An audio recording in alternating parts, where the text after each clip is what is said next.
Gustavo Simona. Sin más preámbulos, el cazador de Ñandulmes.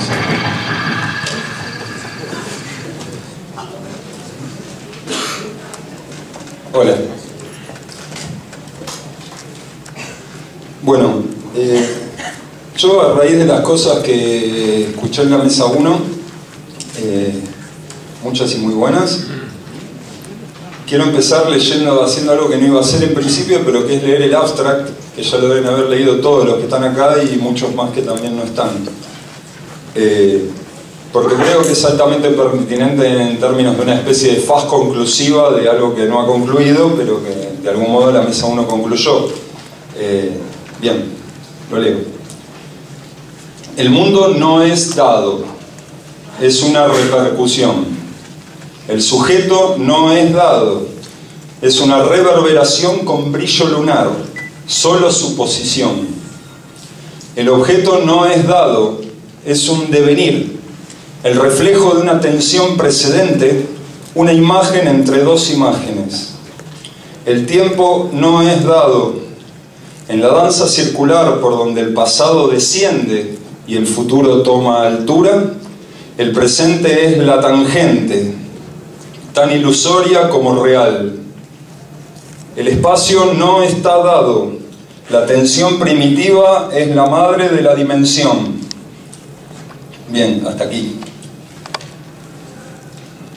Creo que es muy importante esto que acabo de leer. Creo que estamos muy acostumbrados a decirlos, a decir todas estas cosas, pero no a vivirlas. Solemos decir infinitas veces que el sujeto no existe como tal, para a continuación disertar ampliamente sobre el sujeto y su no existencia como tal, lo cual es una especie de trampa lingüística en la que nos vemos atrapados.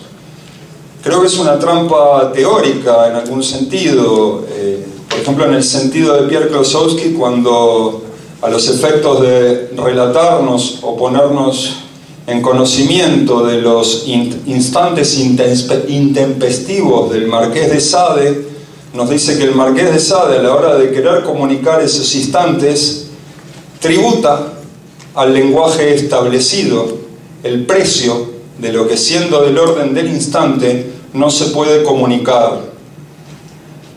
Tributa es la palabra de Pierre Klossowski, creo que es una palabra altamente significativa, dado que es un impuesto. Cuando yo hablo del mundo que no es dado y del sujeto que no es dado, y digo sujeto y digo mundo que no es dado, pago un impuesto al lenguaje, realizo un sacrificio en función de algo que las palabras no alcanzan a designar, pero que a su vez quiero designar con palabras. Es una especie de trampa espantosa en la que nos involucran estos autores, incluso, que leemos y que tanto nos gusta leer, y que a la hora de decirlos, sabemos que decimos aquello que no se puede decir, como la individuación, por ejemplo, ¿no? Bien. En este sentido, mientras escuchaba la mesa 1, pensaba en ese cuento borgiano llamado Tlön var orbis tertius, donde se plantea la hipótesis de una especie de planeta o mundo idealista, y en un momento los autores tienen un serio problema a la hora de expresar cómo se expresan en Tlön, es decir, cómo se dice salió la luna en Tlön, allá está la luna, y entonces nada, Sul Solar propone lunó, lunecer. Es decir, nada, sabemos que tenemos un problema con el sujeto luna, pero sin embargo la luna sigue siendo nuestro centro de referencia para ese sujeto que damos por no existente como tal, la luna, para después decir la luna, que no existe como tal. Es un espanto. Segunda introducción. La presente disertación lleva por título El áureo hilo de la tradición. Áureo en este caso no es ningún adjetivo calificativo, sí lo es técnicamente en la oración, pero no es áureo en el sentido de dorado, como dorado podría ser en el sentido de qué lindo o qué grosso es este hilo, entonces llamémoslo de oro o de perlas y esmeraldas. Áureo remite a lo que se llama, a lo que se conoce como la divina proporción, es decir, esa ecuación geométrica extraña donde se podría, yo soy muy malo para definir estas cosas, pero lo voy a intentar hacer, dado un segmento A y un segmento B, la suma del segmento AB debe ser igual de proporcional al segmento A como el segmento B es proporcional al segmento A. ¿Se entiende? A más B es proporcional al segmento A en la misma medida en que el segmento A es proporcional al segmento B, que es parte de la suma. Esa proporción fue descubierta hace muchísimos años, lleva el nombre de divina proporción o número áureo, y es un número de los que solemos llamar irracionales.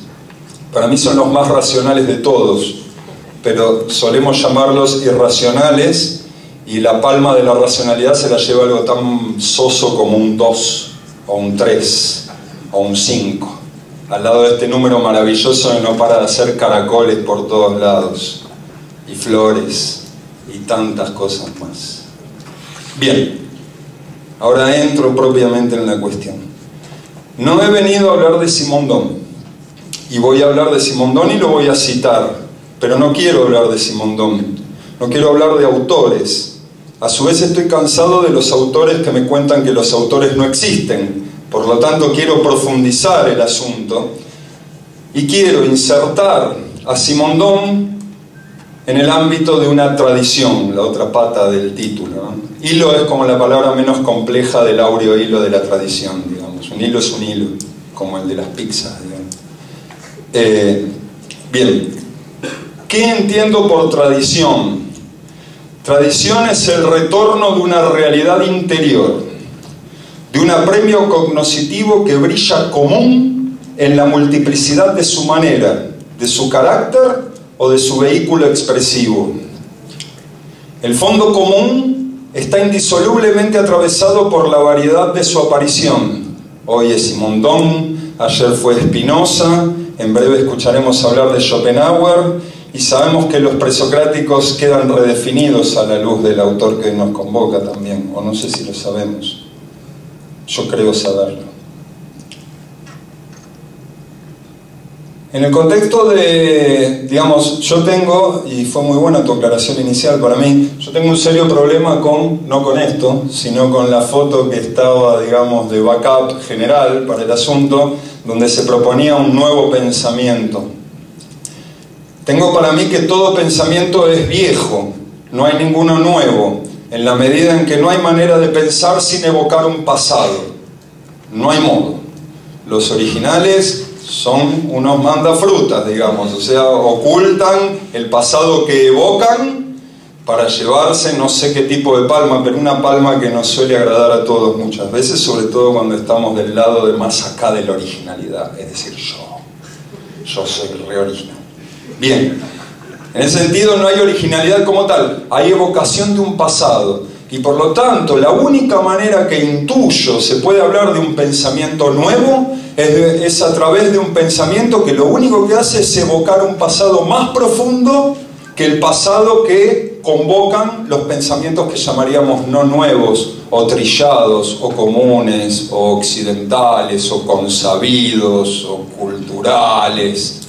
Cuando viene un pensamiento nuevo, lo que viene es un pasado más profundo y que trae su novedad simplemente por su instalación.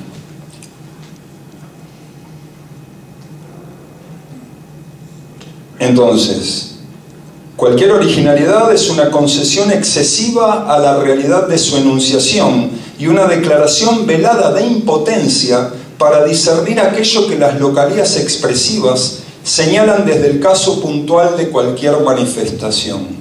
Es decir, el apelativo a la originalidad oculta una impotencia. ¿Cuál es esa impotencia? Discernir qué hay de común entre los originales.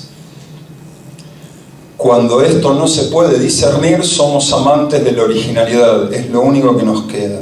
Sentir que podemos empezar todo de nuevo. No hay nada nuevo que empezar. Esta impotencia produce una serie de equívocos reñidos con el fondo común de las expresiones. Por un lado, una insana idolatría de la autoridad fenoménica o autor. Es insana esa idolatría, completamente insana. Por otro, la ilusión de una ascensión evolutiva en la línea de los pensamientos la prédica implícita de una renovación incesante del debate filosófico y la creencia inconfesa en una generación espontánea del genio renovador. Creemos que aquel que trae lo nuevo, a su vez, apareció cual, no sé, como las manchas de humedad en la pared, ni siquiera, ni las manchas de humedad son espontáneas en la pared. Estos estados son propiamente vicios del conocimiento y como tales atentados a una salud que no se puede observar. Esa salud es el juego eterno de las afinidades interiores, manifestaciones que solo pueden separarse en medidas temporales exteriores, que son banales en cuanto a la realidad de un contacto que se expresa en el tiempo, pero que no requiere de este como condicional. Es decir, la afinidad interior, la expresividad, necesariamente se expresa en el tiempo, pero el tiempo no es condición de la afinidad, sino consecuencia de la manifestación expresiva de una cierta afinidad. Ya voy a llegar a los datos puntuales de la afinidad que quiero indicar.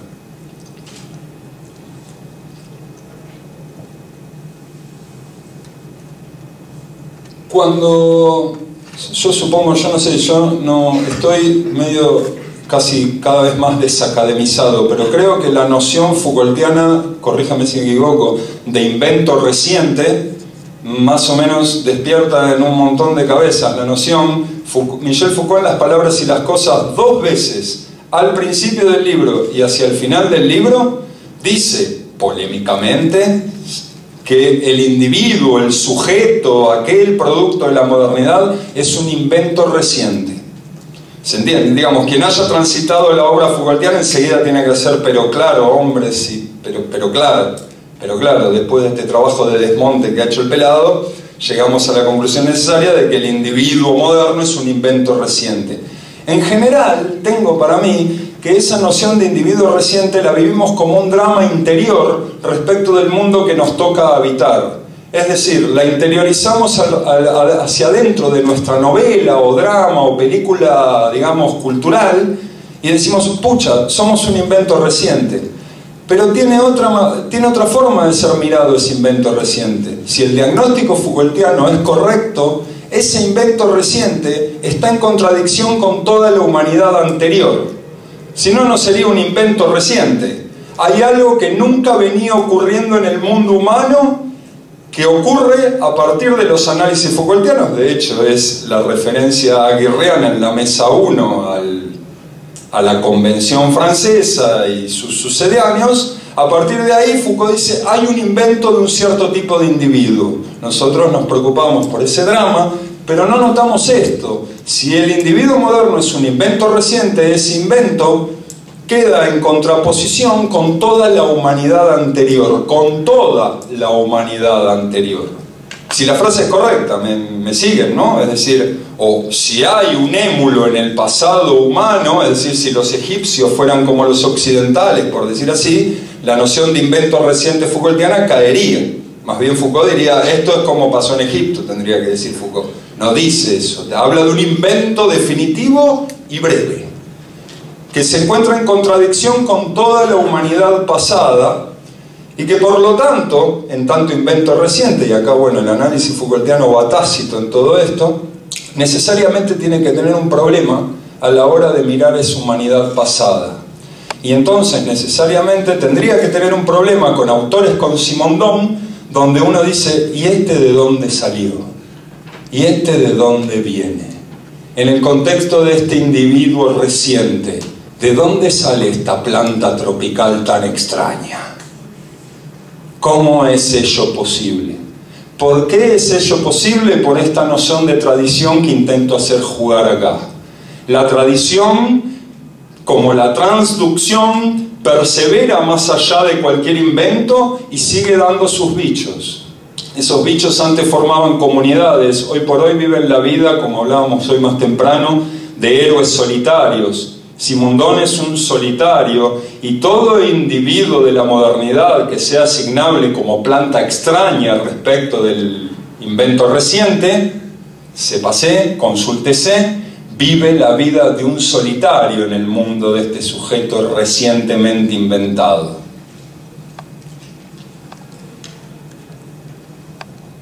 ¿Cuál es el conocimiento filosófico que opera para mí como buena matriz para preguntarnos por una tradición del pensamiento?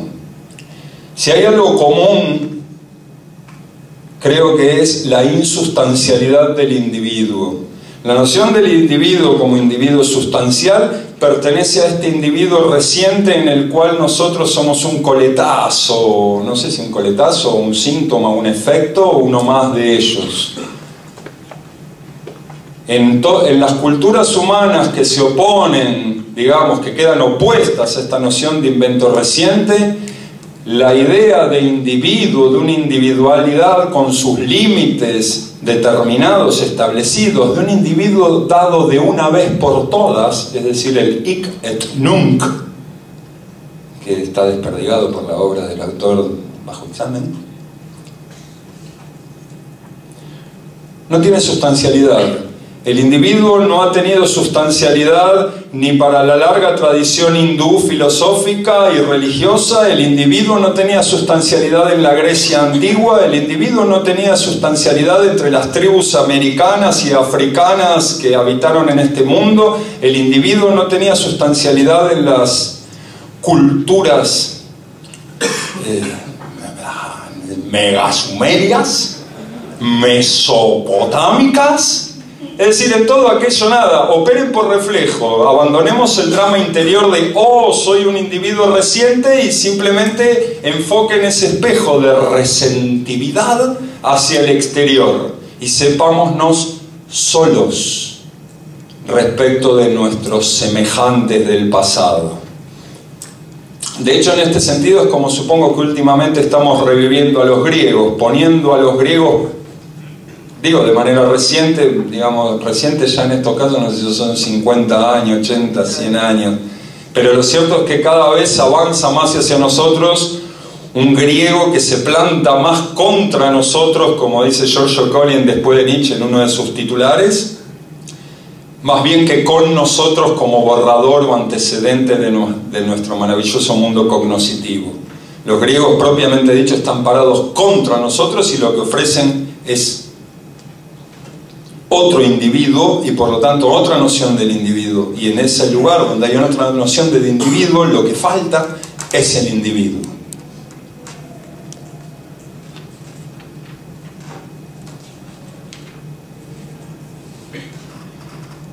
Las afinidades. En el año 1959 Giorgio Colli escribía un prólogo a la cuádruple raíz del principio de razón suficiente de Arturo Schopenhauer, un prólogo de las colecciones que editaba Colli en su vocación divulgativa, o vaya a saber cuál. La individuación es de 1958, estoy poniendo el añito del 59 por esto. En ese prólogo, Giorgio Colli nos dice, Schopenhauer está por lanzarse todavía. Todavía Schopenhauer no ha sido lanzado, ha sido juzgado como un moralista, ha sido interpretado por literatos, pero en el campo teórico, filosófico, todavía no ha sido lanzado. Y en ese prólogo propone, y acá, digamos, hace unos años que trabajo, digamos, uno se tiene que hacer una película para laburar de algo, entonces dije, voy a tomar la lanzadera a Colli y voy a decir que estoy lanzando a Schopenhauer, así le doy un poco de sentido a lo que hago. Podríamos decir que ese sería el sentido de lo que hago cuando digo Schopenhauer, lanzarlo. Un año antes, un tal Gilbert Simondon, en soledad, conforme se destacó en la mesa 1, lanzaba la individuación hacia la nada, suponemos, en ese momento, ¿no? Hacia la nada o hacia una intimidad que no sabemos de qué orden era, o por lo menos yo no lo sé. No tengo muchos datos biográficos de Simondon y la verdad no me interesa. A veces pienso y me encantaría que la obra de Nietzsche la hayamos encontrado detrás de un árbol y que no sepamos ni siquiera de si usaba bigote o no usaba bigote ese tipo. ¿Qué más da? ¿Qué más da? Loco, tenía hermana, ¿qué más da? ¿Qué más da? En ese sentido, Parménides y Heráclito son gente que nos hace un gran favor, ¿no? Sin legarnos estupideces personales, por decir así, para que simplemente tengamos poemas y fragmentos ante nosotros con los que lidiar, que es lo que corresponde lidiar. La obra principal de Arturo Schopenhauer empieza abriendo comillas y ahí se lee: el mundo es mi representación. Esta frase puede parecer banal ya a esta altura de los tiempos. Uno podría decir, pues claro, hombre, yo voy al cine y yo siento lo que tengo ganas de sentir, o todas esas estupideces de segundo orden que no son propiamente filosóficas, que se escuchan en la vida cuando no es propiamente filosófica la vida, que son muchos aspectos de la vida que no son propiamente filosóficos. La comprensión acertada de la frase necesita una conciencia clara y fuerte que sepa suprimir el mí. El mundo es mi representación no alude a ningún mí preexistente en la obra de Schopenhauer. No hay ningún individuo ahí que tenga representaciones y no hay ningún mundo ahí que sea representado por un cierto individuo que entonces le da sus matices, sus colores, sus formas y todos esos agregados, sus disgustos y sus gustos. No hay ningún mí. Mí es una suposición resultante del hecho de que el mundo es representación. Mí es un supuesto. ¿Por qué mí es un supuesto? Porque dada una representación y dado un sujeto supuesto de esa representación, la pregunta por el sujeto de esa representación, por definición, no es la pregunta por un sujeto, sino es la pregunta por un nuevo objeto que ha aparecido como la pregunta de aquello que no era objetivo en el episodio anterior, es decir, en la representación anterior. Salir a buscar al sujeto lo único que hace es replicar representaciones, es decir, hacer proliferar objetos. El sujeto como tal, nadie lo ha visto, nadie lo conoce, nadie lo tuvo en la mano nunca. De hecho, ver remite objetos, conocer remite objetos, se tienen en la mano objetos, se capturan objetos, se hacen cosas con objetos. El sujeto, propiamente como tal, es una suposición necesaria del principio de razón que se aplica solo a los objetos, aunque parezca lo contrario en la medida en que dice principio de razón, y que por aplicarse pacífica y parejamente a todos los objetos del mundo, son teóricamente trasladables a un centro subjetivo que nosotros damos en llamar el sujeto y que creemos que somos nosotros. Pero nosotros no somos un sujeto. Mi imagen en el espejo no es un objeto, es el objeto de un cierto reflejo. Mi mano, mis sentimientos, son todas objetividades, son todas cosas. No hay tal cosa como un sujeto, y el mundo de este invento reciente Foucaultiano lo que ha querido hacer, tal vez cansada por el peso de la abstracción de tantas objetividades anteriores y previas, quiso salir a jugar sobre seguro donde es más inseguro jugar, es decir, pescar al sujeto, cazarlo, desnudarlo en su intimidad. En este sentido, la fórmula "el mundo es mi representación" es perfectamente simondoniana, en el sentido de que no hay términos en la fórmula. En el parágrafo 4 de su primer libro, después de exponer esta primera oración durante 3 parágrafos, Schopenhauer dice: como ven, yo parto de la representación, no del objeto ni del sujeto. El objeto es un residuo que deja las representaciones. Ah, no, mira. Vamos más rápido. De hecho, es muy interesante esto. ¿Cómo se llama quien dio las primeras palabras con la cita simondoniana correspondiente? Claro, estás acá. Bien. ¿Cómo es tu nombre? Marí. Bien. Cuando Marí leyó la cita simondoniana que leyó al principio, la leyó en el contexto de una cita que aparentemente en las reuniones del grupo simondoniano, que ya notarán por esto que estoy diciendo que yo no participé demasiado de ello, aparentemente en las reuniones del grupo simondoniano era una especie de cita mantra a la que se volvía a buscar fuerza, a volver a brevar, a tomar una agüita, a hacer una posta en el camino, una especie de oasis simondoniano para poder después seguir caminando el desierto arduo del saber.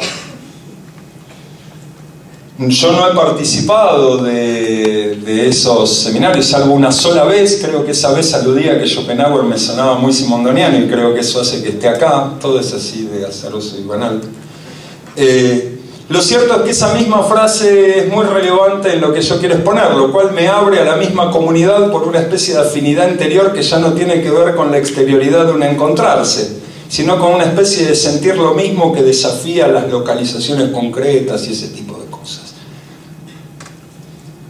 La voy a leer de nuevo. Únicamente la individuación del pensamiento puede, consumándose, acompañar la individuación de los seres distintos que el pensamiento. No es pues ni un conocimiento inmediato ni un conocimiento mediato el que podemos tener de la individuación, sino un conocimiento que sea una operación paralela a la operación que se conoce. Nosotros no podemos, en el sentido habitual del término, conocer la individuación. Y más adelante, no mucho más adelante, el hombre dice algo que creo que también fue leído. Los seres pueden ser conocidos por el conocimiento del sujeto, pero la individuación de los seres solo puede ser captada por la individuación del conocimiento del sujeto. Si yo no leo mal, acá hay dos tipos de conocimientos planteados. El Señor primero dice, los seres pueden ser conocidos por el conocimiento del sujeto. Conocimiento A. Los seres, pero la individuación de los seres solo puede ser captada por la individuación del conocimiento del sujeto. En el mundo como representación schopenhaueriano hay esta misma dualidad. Hay un conocimiento intuitivo y conceptual al cual Schopenhauer refiere como ese conocimiento que él llama relacional, pero después vamos a ver, para mí no es la misma, no puede ser la misma relación. Acá la cuestión terminológica es una porquería, es la que nos distrae siempre. Pero no importa, perdón. Schopenhauer cuenta, hay un conocimiento que es el conocimiento que nos emparenta con el mundo animal. Es decir, aquel conocimiento que por ciertas repercusiones entre lo que llamamos la dualidad sujeto-objeto, una cierta subjetividad, siente rechazo, afinidad o necesidad o falta de necesidad por otra cosa, por un objeto que está separado de él. Es más o menos la actividad que hacemos diariamente nosotros con el mundo, ¿no? Los objetos están separados de nosotros y nosotros actuamos con esos objetos en función de intereses animales nuestros vinculados a esos objetos. Y de hecho los conocemos de un cierto modo en ese sentido, porque el mundo no está dado. Entonces los conocemos de un cierto modo que tiene que ver con una cierta repercusión. Estoy hablando de un caballo a la carrera que de repente le aparece un álamo en el camino y, oh gloria del conocimiento, el caballo en vez de romperse la cabeza contra el álamo, lo esquiva, lo gambetea y sigue su paso. Oh, conocimiento. Si no, ¿de qué hablamos? No hay árbol, no hay caballo, ¿sí? Esos son todos conceptos, ¿sí? Del mismo modo que ese caballo, encontrémonos cada quien en nuestras vidas cuando procedemos con el caballo y ante un álamo que aparece le pegamos una gambeta o bueno, vamos con una motosierra, hay opciones, ¿sí? Luego Schopenhauer plantea un segundo tipo de conocimiento representativo que él llama el conocimiento de las ideas. Y que de hecho no hay lugar para esto, él aclara entre paréntesis platónicas, como diciendo, el resto es fruta, ¿eh? Acá yo uso el sentido original de Platón, dice Schopenhauer, de la misma manera que nos recordaba Aguirre, que con el símbolo Simondon usaba el sentido original platónico también. En materia de filosofía hay que ser conformistas, no estamos para inventar palabras todos los días. Menos ante palabritas como esencia, mundo, no estamos para renovar todo el día el lenguaje. Hay que ser conformistas e intentar ver qué nos pasa. Las ideas schopenhauerianas, no vamos a entrar en mayor detalle, pero tienen una peculiaridad muy especial. La dualidad sujeto-objeto, repercusión de las representaciones propiamente dichas, queda destruida, no hay la tal dualidad. La idea platónica para Schopenhauer es una representación que implica la fusión del sujeto en el objeto y la fusión del objeto en el sujeto, es decir, hay una desaparición no a posteriori como la otra desaparición que es la de la casa de brujas científica del sujeto, esa es una desaparición a posteriori, ¿sí?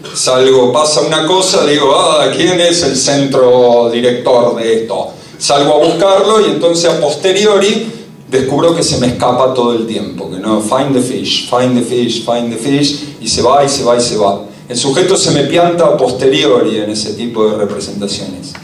En la idea, el sujeto se me pianta a priori.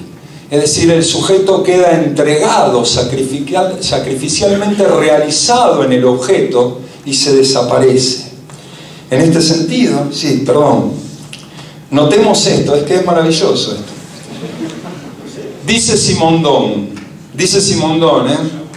el conocimiento verdadero es aquel que corresponde a la estabilidad más grande posible de la relación sujeto-objeto en las condiciones dadas.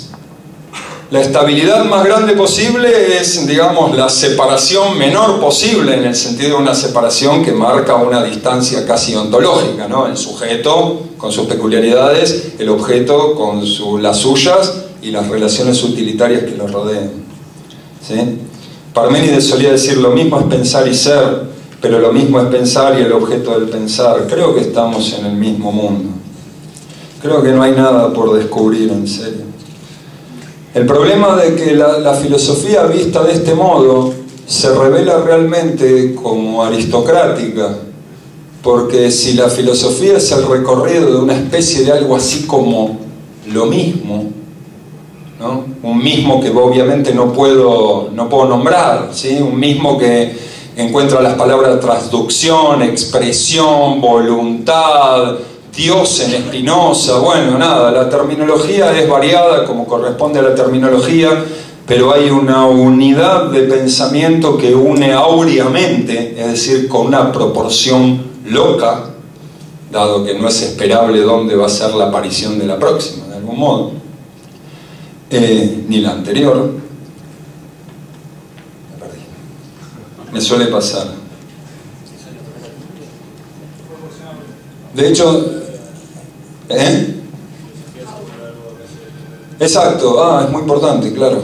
Es que es muy importante. Si el problema es una especie de recorrido permanente a través del mundo experiencial de aquello que comunidad, remite una comunidad tradicional de pensamiento, aquello que une a toda la humanidad pasada respecto del invento reciente y aquello que une a aquella humanidad pasada con los gestos heroicos de la época del invento reciente, le hace Nietzsche, Schopenhauer, Simondon, todos los héroes trágicos, en su mayoría trágicos, de esta cuestión de pertenecer a este mundito reciente.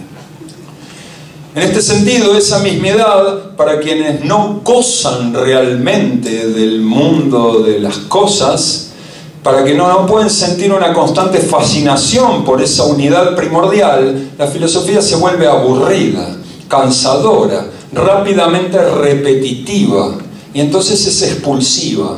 Entonces, para integrarnos todos a ese mundo, tenemos que empezar a inventar gestos evolutivos en la filosofía, o trascendencias, o incluso originalidades, que es el mejor pasto para brevar en aquello que me aburre, porque se pone original todos los días, entonces dejo de aburrirme. Pero no son propiamente filósofos. Aristocrático no es un gesto de ninguna autoridad de poder, es algo que viene solo. Esto ya fue dicho también en la ponencia de Aguirre. Perdón, voy a terminar. Voy a terminar con dos lecturas, así yo no hablo más y hablan los autores, que es lo mejor que puede pasar.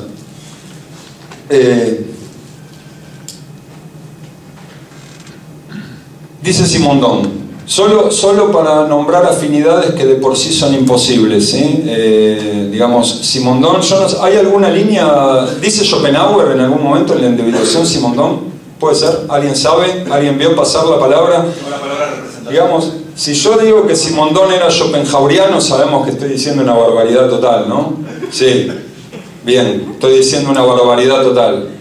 Por lo tanto, la afinidad que yo reclamo es de otro orden, ¿sí? No se trata de discípulos de ningún tipo, es de otro orden, no es que no exista, la afinidad es de otro orden. Que Schopenhauer no era simondoniano, nada, esa cierta ilusión del paso del tiempo hace que eso nos parezca evidente, pero es tan evidente como a la inversa, digamos. Bien. Dice Simondon, a la hora de diferenciar la conducta animal y humana, un problema arduo de la filosofía si los hay, la diferencia entre las conductas llamadas humanas, respecto de las llamadas instintivas, ¿no? Reside en el hecho de que la motivación instintiva permanece por lo general visible bajo las conductas cuando se trata de un animal y cuando el observador es un hombre, ¿sí? El animal es como transparentón, ¿sí? No engaña, se mofó el bicho, punto. Mientras que las motivaciones que dinamizan la conducta humana pueden no ser fácilmente revelables para otro hombre tomado como observador, por toda la complejidad del bicho simulador. La diferencia, dice Simondon, y este es un paso filosófico fundamental, es de nivel más que de naturaleza. La diferencia es de nivel más que de naturaleza. Schopenhauer, parágrafo 26, libro segundo del mundo como voluntad y representación. Esta regularidad de los fenómenos en los niveles inferiores, debe ser que el alemán de Simondon se le pegó a Schopenhauer cuando puso niveles acá en su francés natal. Esta regularidad de los fenómenos en los niveles inferiores de objetivación de la voluntad es justamente lo que les confiere un aspecto tan distinto a los fenómenos de esa misma voluntad en los niveles más altos o nítidos de su objetivación, en los animales y en los hombres. Pero su comportamiento en función de la aparición más fuerte o más débil del carácter individual, el verse movido por motivos que al situarse en el conocimiento a menudo permanecen ocultos al espectador. Arriba dice Simondon, cuando el observador es un hombre, no sé si quieren hacer una distinción entre observador y espectador completamente banal y arbitraria, ¿no? Y en vez de decir es lo mismo. Bien. Han hecho ignorar hasta ahora lo idéntico de la esencia misma de ambos tipos de fenómenos. Hay una diferencia de nivel, y las sagradas Upanishads solían decir, el Brahman, la transducción, ¿sí?, está en todos los niveles. Y es el mismo desafío que Parménides le tira a Sócrates en el famoso diálogo que no escribió Parménides, ni tampoco Sócrates, donde cuando Parménides le propone una idea de la mugre a Sócrates, Sócrates, jovencito y envalentonado por un mundo original, le dice, bueno, no es para tener, no tanto, hombre, no tanto, y Parménides le dice, sos joven todavía. Es decir, no te das cuenta que el Brahman está en todos los niveles, que esto es una cuestión de nivel, nada más, no de naturaleza. ¿Sí?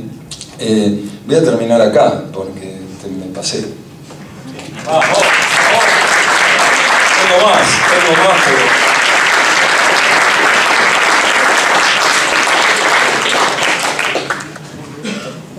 Preguntas, si no sigue, ¿eh? Si no le preguntan algo, va a seguir. La pregunta, no me pregunten nada y me tomo nada. Si no van a preguntar nada nuevo. No puede. Entonces, yo quiero que des nombre. Sí, pues dijiste ahí, a ver, esta Argentina en originalidades.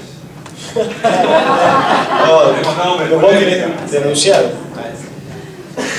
Son tantos, son muchos.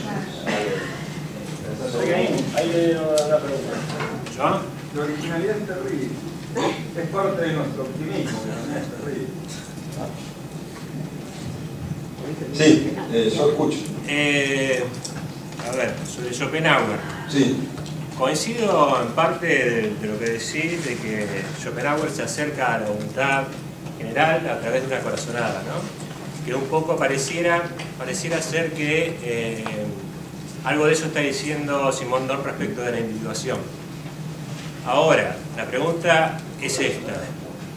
¿Te parece a vos que la metafísica de Schopenhauer no está atada más bien a una comprensión de lo uno y lo múltiple y le asigna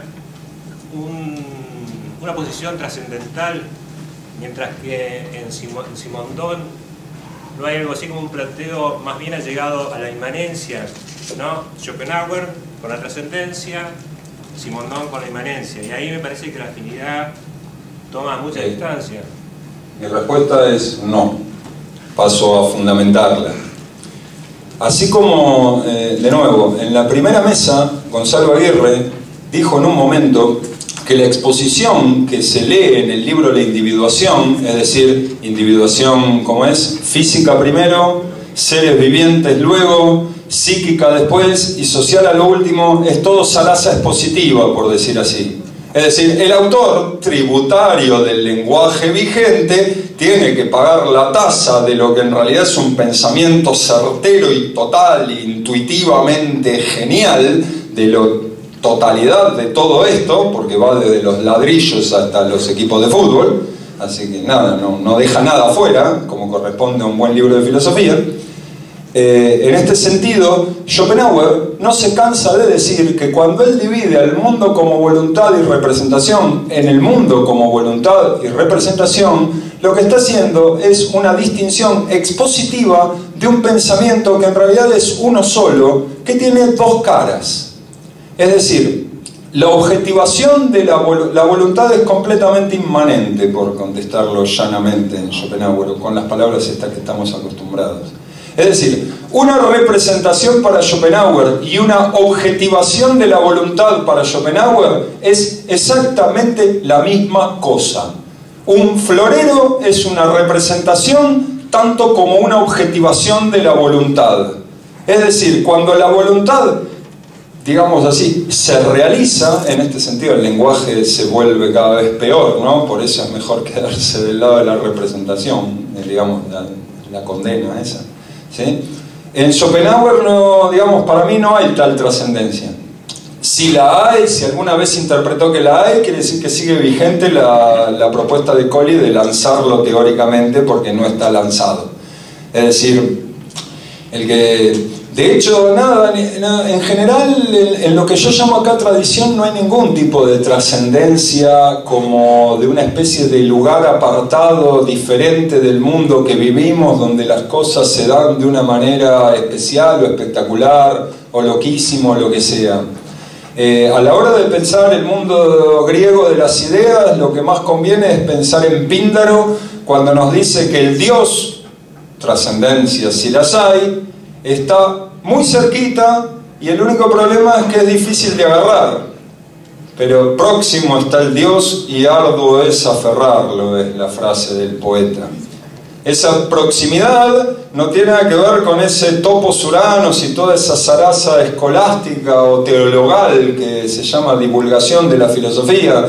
Las ideas trascienden y se van muy lejos para aquel que no las puede captar. Y esta para mí es una divisoria de aguas de la cual no me voy a poner a identificar gente, no soy quien, de hecho no sé de qué conjunto participo del todo, pero digamos la impotencia de algunos lleva a poner a las ideas como trascendentes en una especie de planeta lejano. Yo creo que es un acto de impotencia de quien no las puede captar en su cercanía complejísima, digamos.